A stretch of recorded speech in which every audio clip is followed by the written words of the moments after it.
Hello everyone, a warm welcome to my presentation. I am Vidya Bharati, first B at Maths Department from Shakti College of Education for Women, Vattanjatram, Dindikkal. In this, we are going to learn about redefining school subjects from socio-cultural perspectives from the subject Understanding Disciplines and Subjects, Unit 2, Disciplines and Subjects in Socio-Cultural Perspectives. Let's see the topic Redefining School Subjects from Socio-Cultural Perspectives. The objectives of students learning the subjects in the curriculum based on socio-cultural perspectives are as follows. Understanding the society in which they are living, growing up as critically thinking and dynamic members of the society, learning to respect differences of views, lifestyles and cultural practices, appreciating the values cherished by the Constitution of India like equality, fraternity, justice, and liberty, and realizing the need for protecting the unity and integrity of the nation, and understanding the importance of building a democratic, secular, and socialistic society. Understanding activities that help to develop social as well as life skills, and also understanding these skills are essential for social interactions. To achieve these goals, the school subjects need to be redefined. First stage is primary stage of education, standards 1 and 2. At the primary school level, in the first two standards, sociocultural perspectives are to be explained as integral parts of teaching, mother tongue and mathematics. Engaging children in activities that will make them understand the natural and social environment, giving suitable illustrations from physical, social, biological, and cultural environments, etc., are the teaching learning activities to be undertaken. Teaching methods that encourage children to take part directly in different activities are to be followed. For example, music, drawing, dance, painting, and storytelling should find an important place in the teaching learning activities. Teachers' handbook should be published to guide teachers by giving examples of activities to teach general concepts to children and suggesting activities to promote sensitivity towards sociocultural problems. Next one, standards 3 to 5. At this level, the subject science is to be introduced as environmental science and is discussed from the sociocultural perspectives. Natural environment, its preservation, safeguarding and saving it from pollution and degradation will be emphasized. They will be made to understand that social environment is man-made. They will be sensitized to social issues like poverty, child labor, illiteracy, casteism, and class distinctions based on wealth. The subject content will reflect the day to day experiences of children and related to their immediate environment. At this stage of primary education, activity based learning will be followed. The textbook content and learning activities will be mutually supportive and complementary. Learning activities will be set based on examples of immediate environment of children.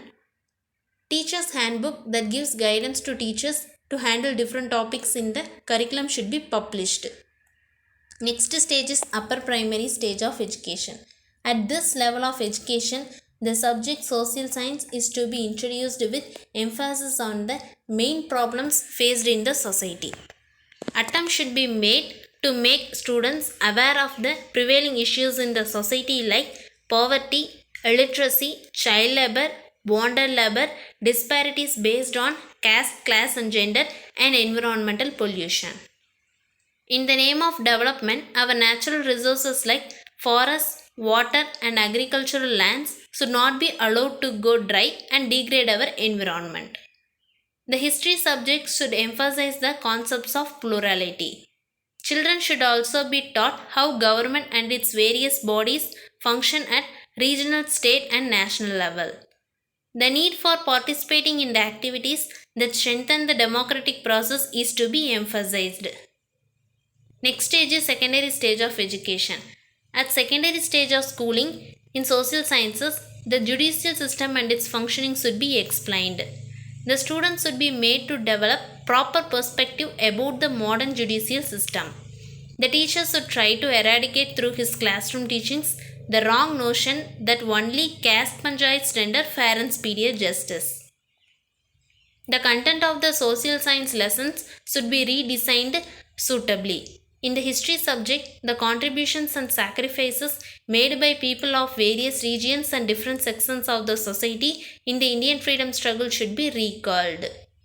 While teaching geography, developing awareness about conserving the environment and other related environmental problems should be kept in mind. In the subject Political Science, the values cherished in the Constitution of India such as equality, justice, plurality, freedom, dignity and fraternity should be discussed in depth. As the subject Economics is introduced at this stage, the topics in it should be discussed from the point of view of the masses. At this stage, students are required to choose the subject disciplines for pursuing further study. Next stage is higher secondary stage. This stage of education is considered important as it offers students a choice of subject streams to select according to their need, interest and aptitude. For many, this may be the terminal stage of their formal education and helping them to enter into the world of work. For others, it may be the base for pursuing higher education. They may choose either the vocational stream of courses or the academic stream of courses according to their preferences. The foundation laid at this stage equips students with basic knowledge, necessary skills and attitude to make meaningful contribution in the field they choose. Teachers should involve students in various activities that facilitate learning of different concepts from practical life. At this stage, social science group includes political science, history, economics, sociology and psychology. Commerce includes accountancy, business norms and general principles. At this level, objectives of learning social science is to acquire a broad knowledge about the society and its problems. For that purpose, students should be exposed to the local crafts, museums and sources of livelihoods. Innovative teaching methods are to be adapted to make the learning of social science more enjoyable and effective. Social science learning should involve visit to local, state and national museums, undertaking field studies at local level to gather information about the resources available, arts and crafts of the local people and the traditional skills expressed in them. Higher secondary schools could have their own social science museum. During summer vacation, students may be encouraged to make models of historical monuments, to draw charts depicting the volcanoes, earthquakes, etc., and to develop crossword games and puzzles. Developing scrapbooks, preparing albums, collecting stamps and coins are also educative exercises. These could be displayed in the school museum. The museum could be laid out in different ways from time to time so that it does not become outdated but remains lively. Students at higher secondary level may celebrate Social Science Week. Students may be taken out for a visit to a museum, art gallery, handicraft emporium and places of historical and geographical interest in the neighborhood areas.